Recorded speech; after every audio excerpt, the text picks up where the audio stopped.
अस्सलाम वालेकुम स्टूडेंट्स, जैसे कि हम फर्स्ट ईयर में स्टडी कर रहे हैं। इससे पहले मैंने लिक्विड की आपको एक प्रॉपर्टी पढ़ाई थी, विस्कोसिटी, और उसके बारे में फैक्टर्स जो डिपेंड है इस पर 2 वीडियोस हमने बनाई थी। आज हम जो लिक्विड्स की एक बड़ी प्रॉपर्टी पढ़ने जा रहे हैं, दैट इज सरफेस टेंशन। अब ये लिक्विड्स की जो ये प्रॉपर्टी होती है सरफेस टेंशन, दरअसल ये होती क्या है, what is cause of this, what is daily life example of surface tension, या इसके रोल्स क्या हैं। तो सरफेस टेंशन क्या है इसको अब समझने की कोशिश करेंगे। तो इसको समझने से पहले देखें, मैं आपको एक सिंपल एग्जांपल बता दूं। फॉर एग्जांपल मेरे पास एक कंटेनर है, इस कंटेनर में लिक्विड्स के मॉलिक्यूल मौजूद हैं। तो लिक्विड्स के मॉलिक्यूल कुछ जो है वो आपके सरफेस पे मौजूद होते हैं और कुछ लिक्विड्स के मॉलिक्यूल आपके सेंटर पे मौजूद होते हैं। अभी देखें, जैसा हमने पढ़ा कि every liquid molecule attract other liquid molecules, means liquid में इंटरमॉलिक्यूलर फोर्सेस क्रिएट होते हैं। तो इसी तरह फॉर एग्जांपल सेंटर पे अगर कोई लिक्विड का मॉलिक्यूल है तो उसको चारों तरफ से इक्वल अट्रैक्शन है। तो सेंटर पे जो लिक्विड्स के मॉलिक्यूल्स होते हैं, they are equally attracted from 4 side. उनको चारों तरफ से क्या है, अट्रैक्शन है। इसी तरह लिक्विड के सरफेस के जो मॉलिक्यूल हैं तो उनको 3 साइड से अट्रैक्टिव फोर्सेस हैं, क्योंकि इनके ऊपर तो कोई लिक्विड का मॉलिक्यूल नहीं है ना जो इसको ज्यादा अट्रैक्ट करे। तो इससे क्या होता है कि सेंटर पे लिक्विड के मॉलिक्यूल्स के दरमियान जो अट्रैक्टिव फोर्सेस हैं, they are balance, they are equally balances. All forces जो है वो यहाँ पे 0 होते हैं, इक्विलिब्रियम है। लेकिन सरफेस पे जो लिक्विड के मॉलिक्यूल्स हैं उनको 3 साइड की फोर्स है। 3 साइड वाले मॉलिक्यूल भी अट्रैक्ट करते हैं, नीचे वाले मॉलिक्यूल भी अट्रैक्ट करते हैं, लेकिन इसके ऊपर कोई और मॉलिक्यूल नहीं है जो इसको क्या करे, बैलेंस करे। तो इसकी वजह से क्या होता है कि ये जो दो बल्क ऑफ मॉलिक्यूल्स हैं, ये जो नीचे लार्ज नंबर ऑफ मॉलिक्यूल्स हैं, अब ये सब लार्ज नंबर ऑफ मॉलिक्यूल्स मिलके आपस में कंबाइन होके इस सरफेस के मॉलिक्यूल को अपने तरफ क्या करते हैं, अट्रैक्ट करते हैं। तो जब सारे मॉलिक्यूल्स, एक मॉलिक्यूल का मजमुआ जो मौजूद है नीचे, ये सारा मजमुआ मिलके बका मॉलिक्यूल मिलके जब सरफेस वाले मॉलिक्यूल्स को अपने तरफ अट्रैक्ट करता है, तो इस अट्रैक्शन की वजह से ये जो सरफेस के मॉलिक्यूल हैं इनकी साइज कम हो जाती है, इनका सरफेस एरिया मिनिमम हो जाता है। तो इस प्रॉपर्टी को हम नाम देते हैं सरफेस टेंशन। अभी देखिए, सरफेस टेंशन नाम से ही जाहिर है कि ये जो टेंशन है, ये जो अट्रैक्शन है, ये किसमें पैदा होता है, only on the surface molecule. इसी वजह से हमने यहाँ नाम भी क्या लिख दिया, सरफेस टेंशन। तो सरफेस टेंशन की अब डेफिनेशन क्या है कि surface tension is the tension of the surface film of liquid. तो मैंने अभी आपको बताया ना कि सरफेस टेंशन एक टेंशन है जो किस पे पैदा होता है, on the surface of liquid molecule. तो इससे क्या होगा, क्यों पैदा होता है, caused by attraction of particle in the surface layer by the bulk of liquid molecules।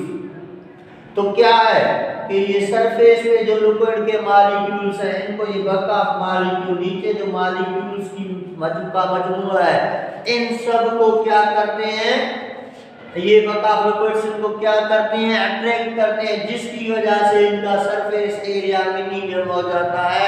और इस प्रॉपर्टी को हमने क्या नाम दे दिया, सरफेस टेंशन का नाम दे दिया। तो सरफेस टेंशन एक लिक्विड की प्रॉपर्टी है जो लिक्विड के सरफेस पे क्रिएट होती है, जिस वजह से लिक्विड का सरफेस एरिया मिनिमम हो जाता है, जिसका काज क्या है कि नीचे जो मालिक्यूल्स हैं वो ऊपर वाले मालिक्यूल्स को मजमूए में एक हालत में अट्रैक्ट करते हैं। जब अट्रैक्शन बढ़ जाती है तो इस अट्रैक्शन की वजह से नीचे लिक्विड्स के मालिक्यूल की जो साइज है, अट्रैक्शन की वजह से सरफेस पे जो लिक्विड के मालिक्यूल हैं उनकी साइज कम हो जाती है, और इस साइज कम होने की प्रॉपर्टी को हम क्या बोलते हैं? सरफेस टेंशन बोलते हैं। तो सरफेस टेंशन को हम गामा से डिनोट करते हैं, and it only produce on the surface of liquid. अभी देखिए सरफेस टेंशन मैंने आपको बताया कि नीचे जो भी मालिक्यूल्स हैं डाउनवर्ड पुलिंग होती है, ये सारे मिलके ऊपर वाले मालिक्यूल्स को अट्रैक्ट करते हैं, तो इसकी वजह से एक साइज क्रिएट हो जाती है।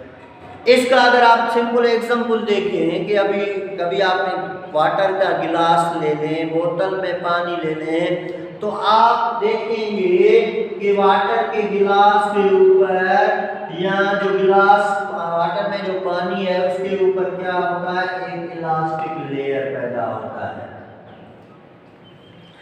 तो आपने देखा होगा कि पानी के सरफेस के ऊपर एक इलास्टिक लेयर, जैसे आप पानी को हिलाएंगे तो वो लेयर भी सरफेस वाला हिलता है।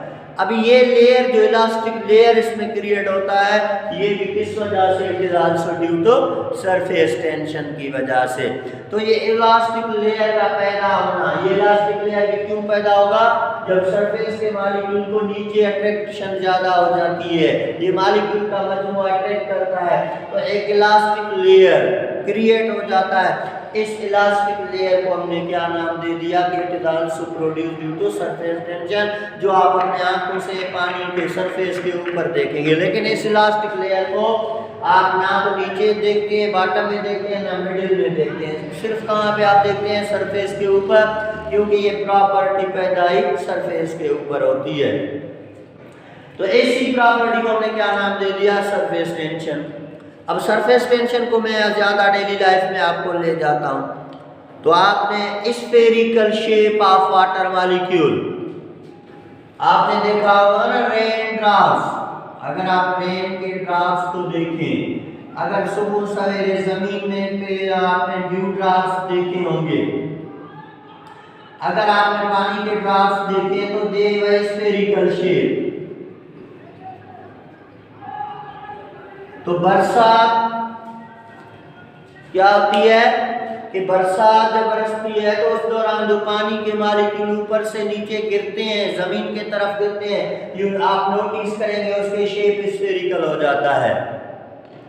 अगर आप रेन ड्रॉप्स को देखें, अगर आप ड्यू के ड्रॉप्स को देखें, शबनम के कतरे जो होते हैं, जो किसी भी क्राप के ऊपर, क्राप के लीव्स के ऊपर अगर आप शबनम के कतरे देखेंगे तो उनका भी शेप क्या होता है? स्फेरिकल। तो पहली प्रॉपर्टी सरफेस टेंशन की वजह से लिक्विड मॉलिक्यूल का शेप स्फेरिकल हो जाता है। क्यों होता है? क्योंकि ज्यादा अट्रैक्शन होने की वजह से now they converted their minimum surface area, वो अपने आप को मिनिमम सरफेस एरिया में कन्वर्ट करते हैं, और सबसे मिनिमम सरफेस एरिया उनकी स्फेरिकल शेप होती है, जिसकी वजह से उनका सरफेस एरिया मिनिमम हो जाता है। तो हम बोलते हैं कि ड्यू का ड्रॉप्स का स्फेरिकल शेप होना, रेन ड्रॉप्स स्फेरिकल शेप होना, हैंडपंप से पानी के कतरे निकलना तो वो भी निकलते हैं जब, तो आपने देखते होंगे वो स्फेरिकल शेप से निकलते होंगे, क्योंकि ये प्रॉपर्टी किसकी वजह से होती है? आप कहेंगे sir due to surface tension. उसके बाद देखिए सरफेस टेंशन को अगर डेली लाइफ ले जाएं तो मैंने कहा ना, सरफेस टेंशन की वजह से पानी के सरफेस के ऊपर एक इलास्टिक लेयर बनता है। इस इलास्टिक लेयर्स की वजह से पानी के ऊपर जो भी वाटर स्ट्राइडर्स हैं, मोस्टली आपने देखे होंगे कि पानी के नहर में, पानी के कैनाल्स में, पानी के ऊपर कुछ ऐसे इंसेक्ट्स होते हैं जो पानी के सरफेस के ऊपर भागते रहते हैं, लेकिन वो डूबते नहीं हैं। अभी क्यों भागते रहते हैं? तो इसका रीजन क्या है? Due to formation of elastic layer. ये एक इलास्टिक लेयर इतना मजबूत है कि ये इनके वजन पे ब्रेक नहीं हो सकता। इसी तरह ये वाटर स्ट्राइडर्स, ये पानी वाले इंसेक्ट इसी तरह पानी के ऊपर भागते रहते हैं, जैसे मेन रोड गाड़ियाँ जो है मेन रोड पे चलती रहती हैं। तो इसका काज क्या है? इसका काज है सरफेस टेंशन, और इलास्टिक लेयर का बनना जिसकी वजह से water strides can easily move from in on the surface of water. अभी देखें, उसके बाद अगर आपने दूसरी बात ये भी देखनी है कि मोस्टली आपने यही सुना है कि मॉस्किटोज को ख़त्म करने के लिए यही कहा जाता है कि मोस्टली जो भी वाटर मॉलिक्यूल्स के पॉन्ड्स हैं या जहाँ भी वाटर मॉलिक्यूल्स पड़ा है, जहाँ भी पानी मौजूद है, आप उसके ऊपर केरोसिन ऑयल यानी मिट्टी के तेल का स्प्रे कर दें। तो जब आप मिट्टी के तेल का स्प्रे करेंगे तो इससे क्या होता है, वो कहते हैं कि जो मॉस्किटोज हैं वो मर जाते हैं और इससे मलेरिया जो है उसको स्प्रेड होने में कम लगता है या मलेरिया स्प्रेड नहीं होगा। तो इसका काज क्या है? अभी देखो बेटा, इसका काज भी सरफेस टेंशन है। जैसे मैंने आपको बताया कि लिक्विड के मॉलिक्यूल के ऊपर एक सरफेस लेयर है, बिल्कुल लेयर है।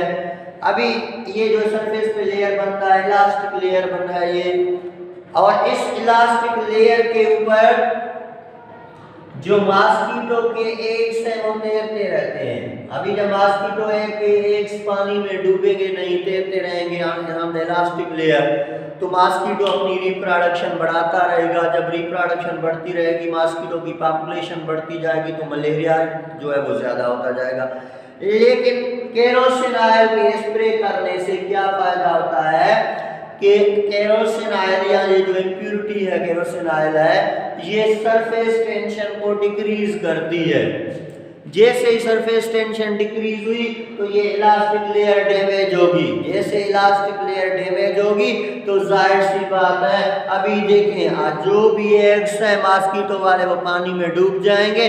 अब उसकी रिप्रोडक्शन रुक जाएगी, उसकी पॉपुलेशन कम होगी और आप उसको कंट्रोल कर दें। तो केमिस्ट्री के लिहाज से इस पानी के पॉन्ड्स के ऊपर स्प्रे करना इसी के लिए ज़रूरी है कि आप इस पानी का सरफेस टेंशन कम करके एग्स को डुबाएं।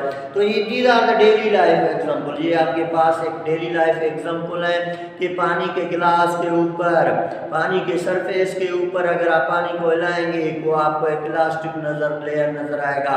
पानी को छोड़ेंगे नीचे तो स्फेरिकल शेप के ड्रॉप्स हैं, वाटर स्ट्राइडर्स मूव करते हैं इजीली। ये क्यों होता है सब? This is due to property of surface tension. तो उम्मीद है आपने सरफेस टेंशन को समझ लिया, उसकी काज क्या है। अब नेक्स्ट लेक्चर में इसको मजीद पढ़ेंगे कि किस फैक्टर्स पे ये डिपेंड करती है। आप अगर कोई क्वेश्चन नहीं आए तो ज़रूर कमेंट बॉक्स में पूछ लेना। Thank you.